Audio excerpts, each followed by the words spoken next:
So last week, Scott started this 3-week series on a godly man grows in wisdom, right? It's a process to grow in wisdom.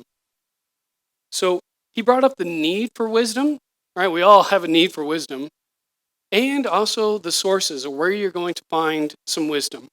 Um, the things that he brought up is that he brought up a quick definition that wisdom involves both knowledge and the ability to apply that knowledge in real world situations. He gave a short little definition that wisdom is knowledge applied practically. Yeah, I thought that definition was quite helpful. And as you read some of the wisdom books in the Bible, what I mean by that is Psalms, Proverbs, Ecclesiastes, okay? You're going to see several themes related to wisdom. So I'm just going to list them out. If you want to write down these passages, you're welcome to read them later. We're not going to turn to all of them. Speaking of which, I left my Bible back there in my backpack. Could somebody grab it for me? Please and thank you. I left my Bible. Come on.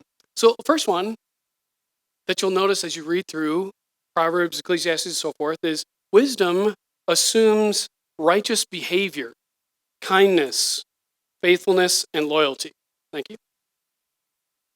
Okay, so that one is in Proverbs 14:16.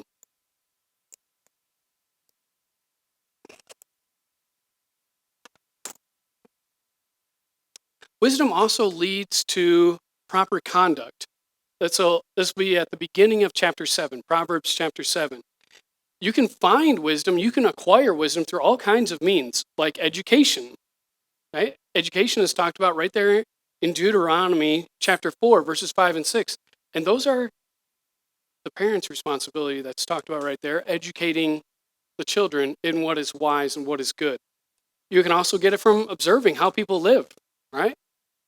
As you start to get some more gray hair, you've had more time to observe. You've had more time to say, this works over time.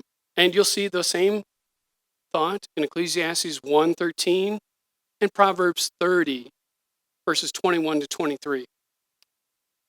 You can learn and gain wisdom through studying nature, right? You'll find that in Ecclesiastes chapter 1 as well, and also in Proverbs chapter 30. Last place I think you're going to find wisdom, a theme that you're going to see in those books that are right in the middle of the Bible, is you can gain wisdom from heeding words from your parents or others who are known for their wisdom. Okay? Like you'd find in Proverbs chapter 1 and Proverbs chapter 31. Okay, so there's plenty of great sources. I know he talked about it last week. He also said that, and I appreciate Scott saying this because I would agree with him, we're not the end-all be-all for all wisdom, right? Okay, we're going to talk about who that is at the end. Okay, we're going to look at tonight a handful of differences between godly and worldly wisdom. Okay, so the topic for tonight is godly and worldly wisdom. What is the difference there? So we'll talk about a few differences, but those are driven by certain factors. Like, what is the driving force behind godly versus worldly wisdom? So what are some of those factors? And then we'll talk about the wisdom of Jesus Christ and the wisdom of the cross. Okay? But before that, a little caveat. If I say godly wisdom versus worldly wisdom, it kind of seems to set up this, like, they are opposed at each other, that there are two categories and they're always at odds with one another. That would kind of create a false dichotomy. It's not always true. Okay? It's not always true that they're opposed to one another. When Solomon studies and gains insight on plants and wildlife, and he uses that wisdom and insight to beautify the nation of Israel in the vast expanse of his kingdom, is that godly or worldly wisdom, or is it neither? Okay, these are rhetorical questions. How about when you take your car into a well-seasoned mechanic? Do they have godly, worldly, or neither kind of wisdom? He's old, yeah. Okay. Is showing up on time and having a good work ethic godly wisdom, worldly wisdom, or neither? Right? These are some questions to think about when you read information from a scientific study, right? Like we've talked about lots of scientific studies in the past couple of years with COVID and so forth. You read it, you reason to a conclusion, and then you try to apply those observations, is that godly or worldly wisdom, or again, neither? Is there knowledge and wisdom? Is there knowledge and wisdom in other places besides the Bible? Okay? So if there isn't, then what would you say about that mechanic? Well, no, he doesn't have wisdom. I would think there's some wisdom there. Okay, I'm not trying to say that we're going to dismiss the Bible. That's absolutely not what I'm saying. I'm just asking the question. Okay, does a blind squirrel find a nut from time to time? Yes, they do. Does a blind world find something that's rooted and grounded in how God made the world from time to time? Sure. Okay. Um, you guys have probably heard this old phrase, this adage, that all truth is God's truth. If it's going to be true, it's going to correspond to the way that God has made this world. Okay, they might dilute the truth, they might suppress the truth in unrighteousness, as you read in Romans chapter 1. Okay, but you're going to find wisdom, you're going to find knowledge, you're going to find truth in special revelation, okay, general revelation in the way God has created this world, but both can be distorted, right? You can easily screw this up, and you can easily screw up how you look at the physical world around us. Okay, there is a difference, though. We're going to talk about a few of them between wisdom that has God or a godly outlook or a godly worldview and wisdom that's based in a worldview that is without God or is opposed to God. And we're going to talk about those few differences here. That is not just two camps. Sometimes there's a spectrum, and you probably have seen it a lot lately, that people like a salad bar approach. I'll take a little bit of this one, I'll take a little bit of that one, I'll take a little bit, and they kind of make a hodgepodge of their own wisdom, where, in a sense, they're God, because they're creating what they think is wise from a little bit of this, a little bit of that, and okay, which a lot of people operate like that. Okay? So a few differences. Again, this is not an exhaustive list, but the first one I would recommend is wisdom that you find in the scriptures makes ethical demands. There's morality related to it. Wisdom and knowledge without God seems to really lack any clear ethical demands. If there is no God, well, why would I have morality?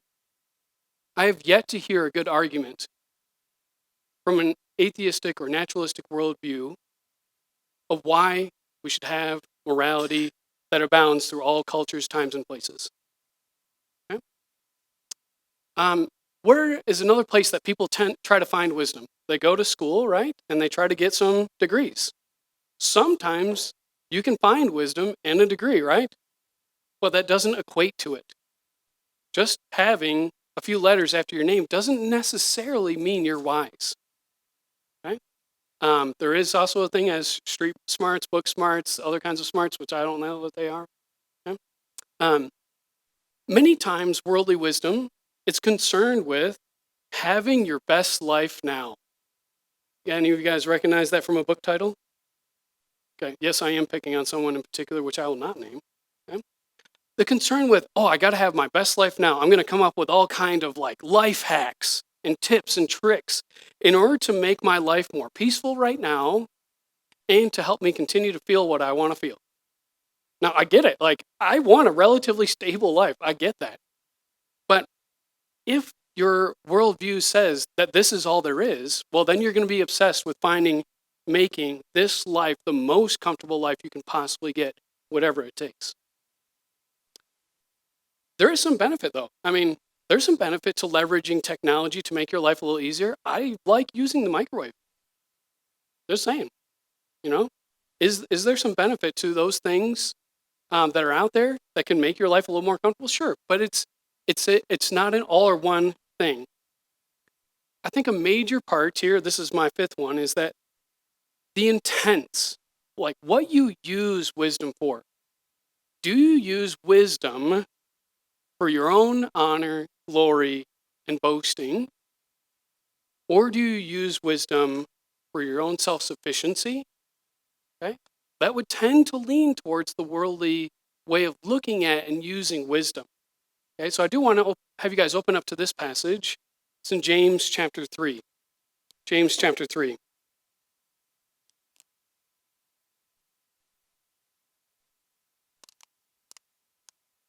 Okay, looking at verses 13 to 18.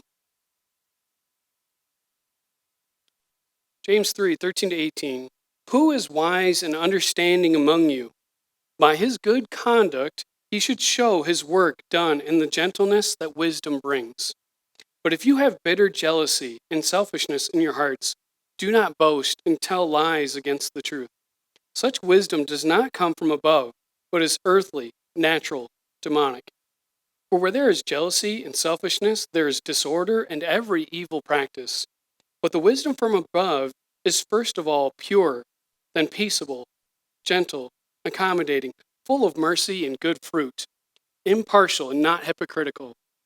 And the fruit that consists of righteousness is planted in peace among those who make peace. So this is a list of effects, right? If you have jealousy and strife and all these things, if you see these effects, its cause is worldly wisdom. You see these other effects, its cause is godly wisdom and a godly outlook on life, that it should result in being peaceful, gentle, accommodating, right? Godly wisdom would be humble, gracious, peaceable. That's what I would expect to see people who are exhibiting and operating their lives out of godly wisdom. Now, is it going to be, cookies and cream all the time? No. But you would look to see, is that kind of indicative going on in their life? Kind of arguing from results, okay, back to cause. Okay. It's also worth noting here, right, of the boasting aspect. You notice how that little piece right there is boasting? Okay. If you were wise beyond your years, or if you were wise like Solomon, you would think, oh, I've got reason to boast because I have wisdom other people don't have, but that's not the fruit of godly wisdom. Okay? Similarly, like in the church, we can also label things as being godly wisdom, which are really just the traditions of men. They really are just the traditions of men. One thing I can think of, remember talking to my great uncle. He passed away about 7 years ago. He lived over in Birch Run, and he was left-handed. Okay, which I mean to us, that's like not a big deal. But growing up, he was told, no, cannot be left-handed. At the dinner table and other things, we want you to use your right hand. You know why? Jesus sits at the right hand of the Father. All good things come from God's right hand. That sounds like a tradition of man that has then been converted or dubbed as godly wisdom. I was just like, wait, what? Did you just say that? I was kind of taken aback by that. But that's something that happens, right? It's other things that happen. I know it's kind of a laughable example, but there are other things that are more serious. Another example I want to bring up of how would I differentiate between godly and worldly wisdom? So a few, probably 6 months ago, in the middle of the summer, I was working over at Lowe's. Okay? That's the job I had before starting to work here. And I was out working with one of my coworkers, and we were loading up a stack of concrete blocks, and we were chatting about, hey, I might consider doing like home renovation as maybe my next job. And I think, that could be a good place to go. I've got some skills for that. I like that, and so forth. And we were talking about it. Well, you guys know how the housing market is, right? Housing market is way up. Prices, it's overpriced, I would say, probably. Okay. So what could I do? I could buy, fix, sell a house and get a high dollar turnover, right? I could, I get it. There's like, this is a business. If I was going to step in and doing that, well, I can't just risk it, right? I do have to find something good. I have to do all my work and all that stuff. I suggested to my friend who has done some of that kind of work too, that, I don't have to sell it for top dollar. I don't. And he turned around and said, that's stupid. Not a second thing about it. You said that's stupid. Why wouldn't you do that? Why wouldn't you sell the house for as much money as possible? Right? Like, why would you not make a profit of 30 or 40 and only make it a profit of 15 or 20? Why would you do that? And then I had to explain myself. Okay. My thought was, let's say I sell this house to person and they buy it, and this is a bubble. The housing market's a bubble. Now what are they? They're underwater in this house, aren't they? I just did a bunch of work, sold it way up here, and got them underwater. But it's business. Okay. Now, do I consider the other person? I see a lot of you shaking your heads, like that's like you might have had a similar reaction to that guy. But I'm just thinking, I'm not saying take a pay cut. I'm not. I'm just saying, do I need that? Do I need the 50? Or can I live and be okay with having 30? Just putting it out there. Because sometimes when business takes over, you forget about the person. Okay? I get it. Like, if I was employing several people, well, I got to watch out for them. I want my work to be good. I don't want to employ people that I pay a pittance of work money, right? I'm not going to do that. I'm just saying, do I have to maximize all profits, even at the cost of another person? Okay?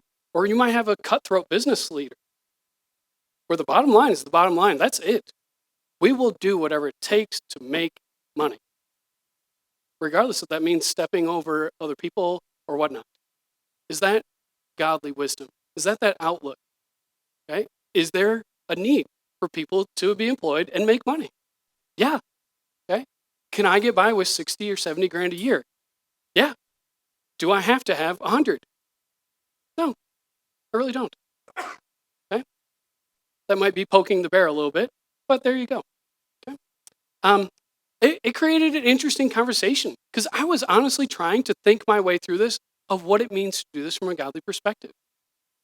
Because if I'm going to go into this as a business venture, I don't want the claws of money digging their way into my heart and mind. Consider it. Okay? So now, those are examples of some differences, but what are the driving factors? What's the thrust behind a godly versus some worldly wisdom? First is the worldview. If you think all that there is to life is the here and now, well, that's going to dictate how you use your wisdom, right? So that's the first one I was thinking of. Then wisdom becomes a shortcut to get what you want, right? If that's all there is now, here and now, well, I just use it to get what I want. I leverage everything I've got to get what I want because there's nothing beyond this. There's no accountability for it. Okay? Sometimes wisdom can be a guise in order to make it seem like you value certain things, right? Like some of us are smart enough to play a game. And I'll put up a facade of using godly wisdom for other gains, right? Paul has a couple passages about that. Some thought that godliness was a means of great gain for profit. And he has not so good things to say about those people. Right? If God is out of the picture and there's no life or accountability, right? Acquire the tips and tricks. Like that's how I would operate. If I really thought that there wasn't anything like that, well, that's how I would operate. That's how I operated for the first good 16, 17, 18 years of my life. Well, I acquire all this stuff. I get good grades so I can go on and make a name for myself and so forth. Okay? If God's out of the picture, you're not going to ask him for wisdom, right? Some of you guys probably have this verse memorized, James chapter 1, verse 5. Okay? I know you're probably pretty close right there, so go ahead and turn over to James 1:5.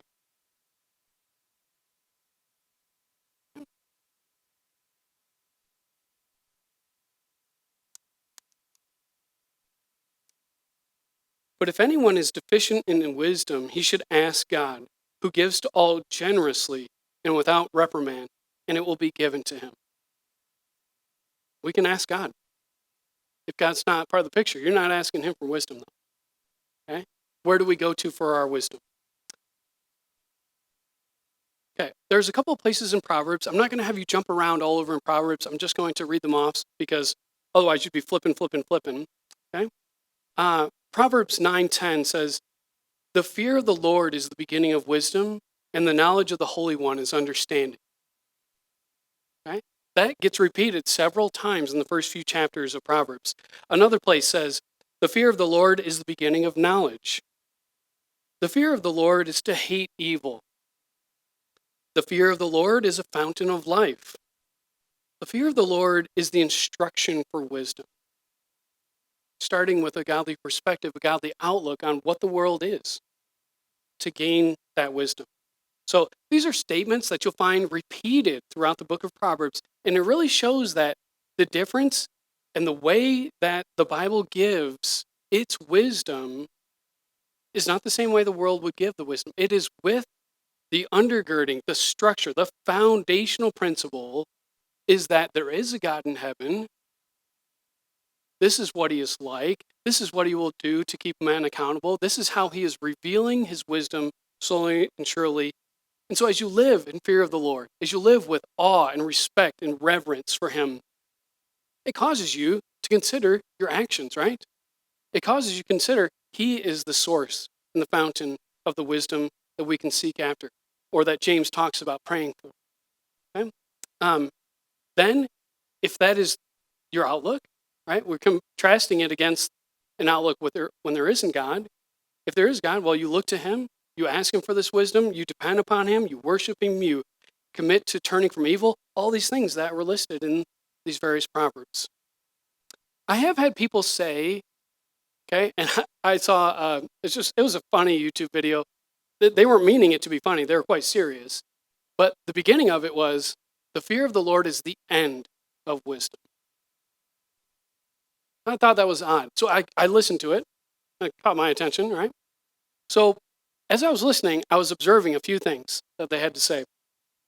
They were saying it. So the first one they said it is because they really thought that wisdom or knowledge is opposed to faith.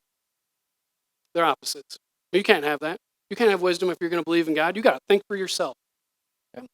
Second one, there is no knowledge or wisdom in faith, and the only place you can get it is inside yourself or the scientific method. Okay? That was the second thing they brought up.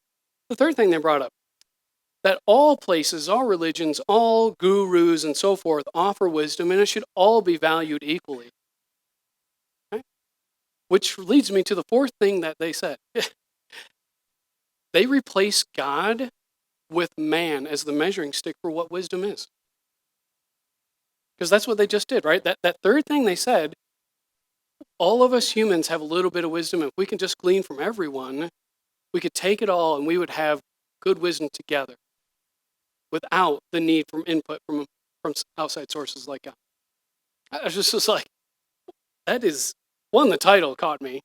And then it just became clearly apparent. That's what we're talking about with worldly wisdom. You're replacing one for the other. It really is your worldview that affects it. So as we wrap up, there's plenty of application to talk about because I didn't bring up an exhaustive list, but I did want to remind you guys of a couple things. All truth is God's truth, right? If it's going to be found to relate to what the world has been made, how it's been made, it's going to be sourced in God. His fingerprints are going to be all over it. But special and general revelation can be confused. Okay? I want to encourage you guys to read a couple passages related to the wisdom of Jesus Christ and the wisdom of the cross. They're longer passages, okay? Just a few chapters. The Sermon on the Mount. Beautiful wisdom off the lips of Jesus. Matthew chapters 5 through 7. I just finished reading chapters 5 and 6 in my daily devotional. It's just astounding, his wisdom. If people were doing what he says in his kingdom, like, wow, the wisdom there. Okay? The Sermon on the Mount. Another passage I'd encourage you guys to read is 1 Corinthians chapters 1 through 3. In these three chapters, there is a lot of contrast between the wisdom of the world and the wisdom that God has chosen to do and chosen to demonstrate in the cross of Christ. Because one verse that stood out to me is, the cross is foolishness to those who are perishing, but it is the power of God for those who believe. And you keep getting similar language. I think those couple of chapters there in Matthew and 1 Corinthians are really going to help give a further explanation of what we mean between godly and worldly wisdom. Okay? So you guys have some applications on your handouts to talk through. Okay? And hopefully those passages, as you read them in the next week or so, will encourage you guys to help discern the difference there.